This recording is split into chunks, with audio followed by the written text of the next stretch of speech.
A DC motor works by converting electric energy from the voltage sourced from the battery into mechanical energy which is used to cause rotation. A symmetric bar magnet provides the magnetic field in the simple DC motor. With the magnet in position, the magnetic field is directed vertically out of or into the magnet depending on which side of the magnet is exposed.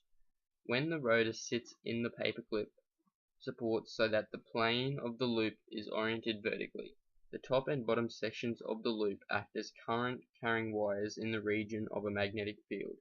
Only the sections of wire oriented perpendicularly to the magnetic field experiences force. Since the magnetic field is oriented vertically here, only the sections of wire where current runs horizontally experience forces. The current only runs horizontally in the top and bottom sections of the loop. The magnitude of the force is directly proportional to the number of turns in a coil. One loop of wire carrying current in the region of the magnetic field would experience a force. 3 loops of wire carrying current in the region of the magnetic field would experience thrice the force. The size of the force, which determines how fast the motor spins, depends on the amount of current in the wire, the length of the wire, the strength of the magnetic field.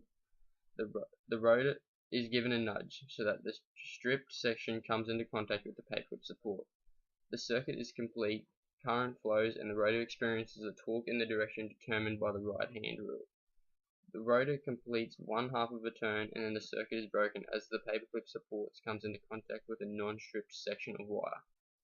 No current flows, thus no opposing forces are experienced and the rotor does not get pushed into a cycle of alternating half turns.